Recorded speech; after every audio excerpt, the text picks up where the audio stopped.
Ամերիկայի Միացյալ Նահանգներում բնակություն հաստատած դերասան Սարգիս Գրիգորյանը վերջին շրջանում հաճախ է խոսում հավատի ու դրա հետևանքների մասին իր կյանքում։ Այս անգամ էլ Սարգիսը հետևորդների հետ անկեղծացել էր ու պատմել, որ իր կյանքում եղել է բավականին դժվար մի շրջան, երբ ինքը անգամ դեղամիջոցներ է ընդունել, դիմել է հոգեբանների, սակայն ամենը անարդյունք է եղել եւ իրեն օգնել է միայն հավատը։ Դերասանի խոսքը ներկայացնում ենք առանց մեկնաբանության։ Ես այդ ճանապարհն անցել եմ, ուզում եմ կիսվել։ Նյարդային մարդ եմ եղել, միշտ բռնկվող, մուկը փիղ եմ սարքել միշտ, ու դա ինձ միշտ ջղայնացրել է, անհանգստացրել է։ Փնտրել եմ էլ դեղերով, էլ, չգիտեմ, հանգստացնող թեյերով, էլ մեդիտացիաներով, էլ չգիտեմ, ինչով ասես, հա, փորձել եմ բերեմ ինձ բալանսի։ Հոգեբաններ նույնպես իմ ընկերներն են շատ օգնել։ Դրանք տվել են արդյունք, բայց շատ կարճաժամկետ։ Ես ոմանք էլ գրեթե արդյունք չեն տվել։ Ես մնացել եմ նույն խելառ, այսպես նյարդային,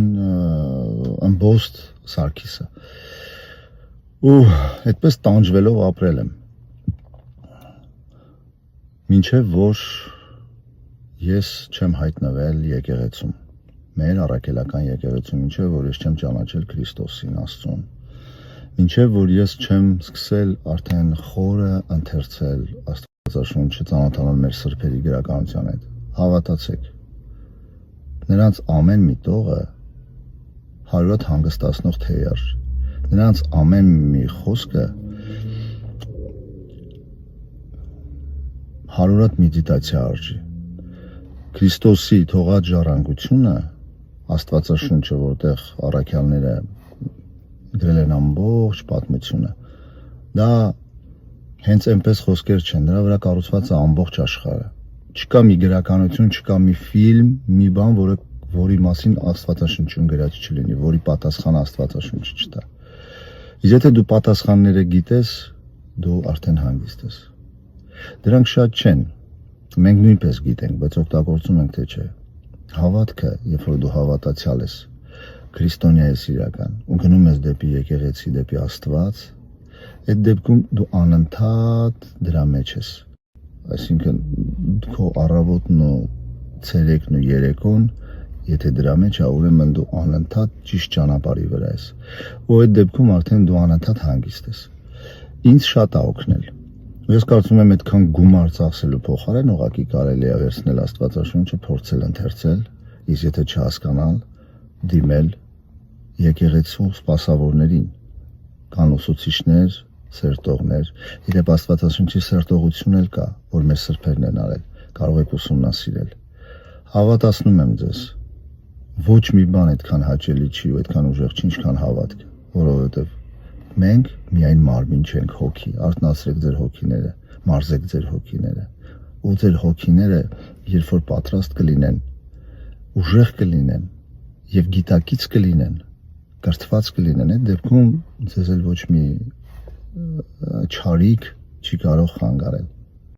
Այժմ Սարգիսի էջում կարելի է տեսնել ընտանեկան ու անձնական հրապարակումներ։ Օրերս էլ նա ինստագրամյան իր էջի սթորի բաժնում բավականին կարևոր մի հայտարարություն է տարածել, խնդրելով օգնել շտապ վիրահատության կարիք ունեցող տղամարդուն։ Հայտարարությունը ներկայացնում ենք ձեր ուշադրությանը։ Ինչպես արդեն նշեցինք, Սարգիսը պարբերաբար հայտնվում էր քննադատությունների կենտրոնում եւ դրանք հիմնականում կապված էին նրա քաղաքական հայտարարությունների հետ։ Մի առիթով էլ դերասանը նշել էր, որ կցանկանար ընդհանրապես անդրադարձ կատարած չլիներ քաղաքականությանը։ Խիղճս հուշում է, որ իմ տեսակը պետք է արտահայտի իր կարծիքը, հնչեցնի իր խոսքը, նշել էր դերասանը։ Ըստ Սարգսի իրեն նախանձում են նրանք, որոնց ցանկությունները չեն իրականացել, որոնք նստել են թախտին ու սպասել բախտին։ Տղամարդը պետք է օժտված լինի արժանապատվությամբ, ինքնասիրությամբ, պահանջկոտությամբ ու հոգատարությամբ։ Այնքան խնդիրներ կան լուծելու երկրում, առաջին հերթին բանակում տեխնիկական համալրում կիրականացնեի, որպեսզի քիչ զինվոր զոհվեր։ Եթե ես լինեի վարչապետ, կլինեի այնպիսին, ինչպիսին հիմա եմ, իսկ թե դա ինչի կհանգեցներ, չեմ կարող ասել։ Համենայն դեպս հատուկ բան չէի անի, իմ սկզբունքներով կառաջնորդվեի, կամ կխփեին, կամ երկիրը երկիր կդառնար։ Ես իմ բնավորության ամենաուժեղ գիծը համարում եմ պատասխանատվության զգացումը։ Երբեք չեմ ներում գծնողներին, սրիկա ժպիտով մարդկանց, որոնց ամեն խոսքի տակ ենթատեքստ կա։ Այդ մարդկանց երբեք չեմ հասկանում։ Գուցե բիզնես տեսանկյունից շահեկան է այդ կերպարը, բայց դրանք ամենադավաճան մարդիկ են։ Խոսելով իր դերասանական կարիերայի սկզբի մասին, Սարգիսը նշել էր, որ այն եղել է պատահական։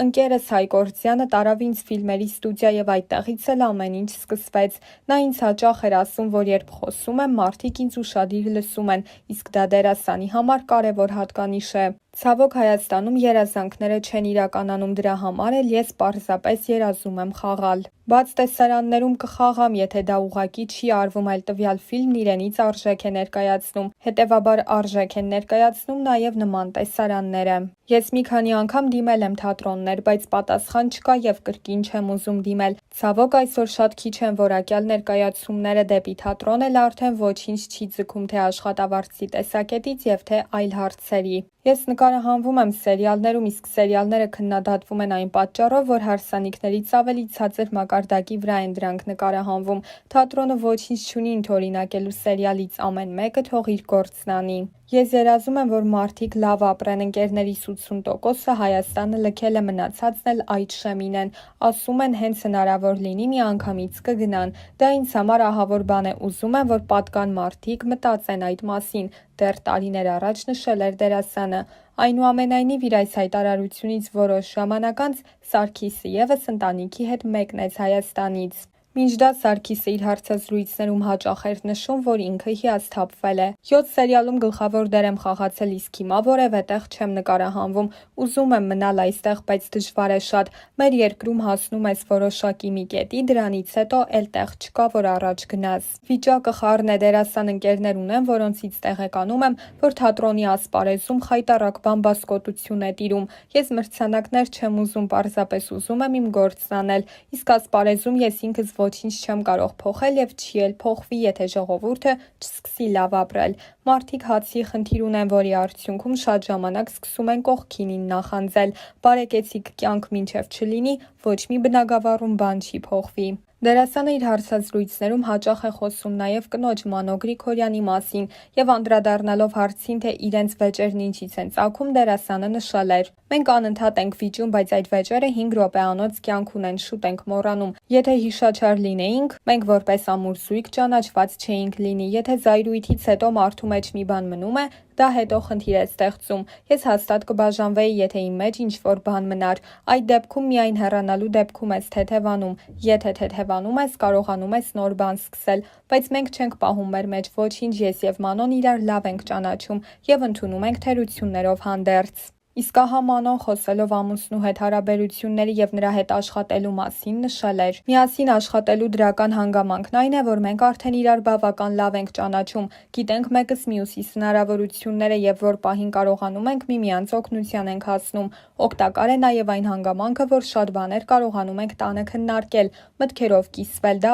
օգնում է աշխատանքի լավ որակի ապահովմանը։ Իսկ բացասական հանգամանքն այն է, որ Սարգիսը շատ խստապահանջ է իմ նկատմամբ, շատ խիստ կարող է դատել իմ աշխատանքը, ու չնայած որ ամուսինս է, շատ ավելի մեծ պատասխանատվությամբ եմ մոտենում մեր համատեղ գործին։ Սարգիսն ընդգրկված է մի շարք նախագծերում, իսկ ես զբաղված եմ երեխաների խնամքով եւ մեր համատեղ բիզնեսով, ուստի ժամանակ չի լինում նման նախագծերի համար։ Այնուամենայնիվ ես կցանկանայի Սարգիսի հետ նկարահանվել մի նախագծում, որի շրջանակներում կկերտեինք իրար հակակրող կնոջ եւ տղամարդու կերպարներ։ Կարծում եմ հետաքրքիր կլիներ։ Անդրադառնալով Ամերիկայի Միացյալ Նահանգներ իրենց տեղափոխությանը, Մանոն նշել էր. Ինչ վերաբերում է մեր վերադառնալուն, միայն կարող եմ ասել Աստված առաջ, շատ եմ կարոտում Հայաստանն ու այն ճանապարհը, որ անցել եմ այդտեղ, իմ հիշողությունները, Երևանը, սակայն առանց դժվարությունների ոչինչի չես կարող հասնել, քանի որ հենց այդ դժվարություններն են քեզ օգնում կյանքում, թե մասնագիտական, թե անձնական։ Ճաշակների տարբերություն կա, բայց երբ մտնում ես իրենց առօրյա, դու հասկանում ես ինչ պետք է տաս։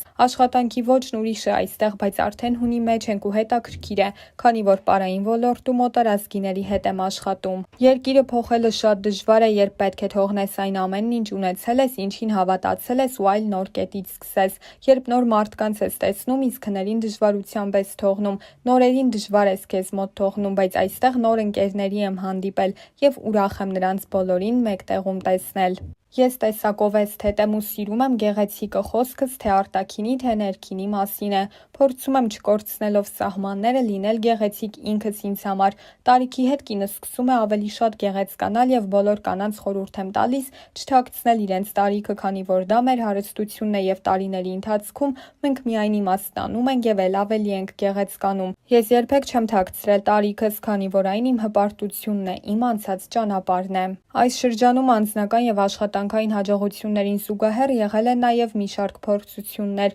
հայտնվեցին մարդիկ, որոնք ինձ դասեր տվեցին, ինչի համար շատ շնորհակալ եմ, նրանց շնորհիվ ավելի ուժեղ դարձա, ավելի շատ սկսեցի գնահատել իմ կյանքը, աշխատանքն ու ընտանիքը։ Ամենամեծ սպասելիքս միշտ խաղաղությունն է, մնացած ամեն բան մեր ձեռքերում է։ Ես աշխատանքային բարդ ուղի եմ անցել, մի պահ նույնիսկ մտածում էի մասնագիտությունս փոխել, հետո ուժերս հավաքեցի ու սկսեցի անել այն, ինչ սիրում եմ։ Այժմ աշխատում եմ նաև այլազգիների հետ, նույնիսկ սևամորճները հայկական պարեր են պարում, ինչի համար շատ ուրախ եմ։ Սակայն չեմ կարող բառերով նկարագրել, թե որքան եմ կարոտում հարազատներիս, որքան եմ կարոտել մայրիկիս։ Կարոտում եմ ինձ Երևանում, այստեղ ամեն ինչ այլ է։ Մեր մեկնելու հետ կապված մանրամասն ոչինչ չեմ ուզում ասել, պատճառը այլակարծությունից վախենալը կամ խուսափելը չէ։ Հասկացա, որ չարախոսներն ու չարակամները շատ դեպքում ազդում են ոչ թե ինձ վրա, այլ իմ հարազատների, բարեկամների վրա, ովքեր շատ ավելի ծանր են տանում մեր ընտանիքի մասին մեկնաբանությունները։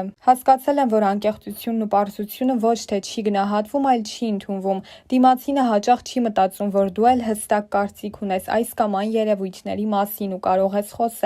Ոչինչ չեմ մեկնաբանում, ապրում եմ այնպես, ինչպես ես եմ ուզում ապրել։ Պայքարում եմ իմ լավ կյանքի, բարեկեցության, դրական էներգետիկ դաշտի, իմ ընտանիքի, հարազատների լավ լինելու համար։ Իմ կյանքն իմն է և ես եմ որոշում որն է լավ կամ վատ ինձ համար։ Ոչ ոք իրավունք չունի ասելու ինձ, թե ես ինչպես ապրեմ։ Մեր կյանքում ընտրությունը կարևոր դեր ունի, թող մարդիկ այնքան գիտակից և հոգևոր ներքին կուլտուրա ունենան, որ հասկանան, չքննադատեն դիմացինին։ Անպայման չէ ասել լավ կամ վատ ես արել, կարելի է պարզապես չխանգարել։ Բացասական մեկնաբանություններ տեսնելիս մտածում եմ ինչքան վատ ու չար բան կա նրանց մեջ կուտակված։ Մենք արդեն հարմարվում ենք այստեղի կյանքին, երեխաներն էլ արդեն համակերպվել են։ Դժվարություններին, դժգոհություններին չեմ ցանկանում անդրադառնալ, հանդիպել ենք թե դրական, թե բացասական երևույթների ու մարդկանց։ Կյանք է այդ ամենն ինձ համար շատ բնական է։ Ամենադժվարն այն է, որ ծնողներից, ընկերներից եմ հեռու, իսկ մնացածը ժամանակի հարց է, թե ինչ կլինի կերևա հետո։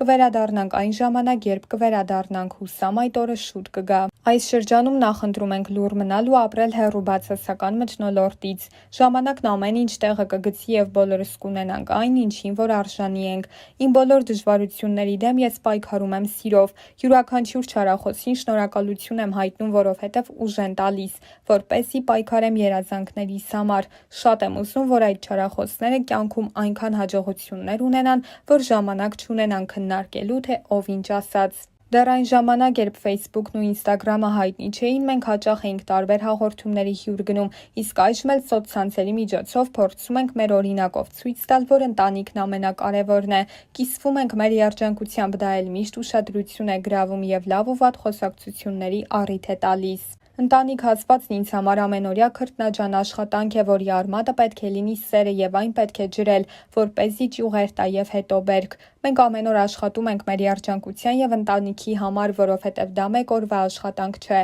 Ընտանիքը մեծ աշխատանք է ինքներս մեզ վրա, դիմացինի, եթե ուզում ես լինել երջանիկ։ Օրինակ մենք մեր աղջիկների կյանքում յուրաքանչյուրս մեր տեղն ունենք։ Նրանք հայրիկի հետ այլ հետաքրքրություններ ունեն, բայց բնականաբար, եթե ինչ-որ տեղը ցավում է, ինչ-որ խնդիր կա, նրանք միանգամից վազում են մայրիկի տաք գիրկը։ Մեր զբաղված առօրյայում ես հասցնում եմ նրանց հետ դաս անել, տանել պարապմունքի։ Ընդգծել էր Մանոն։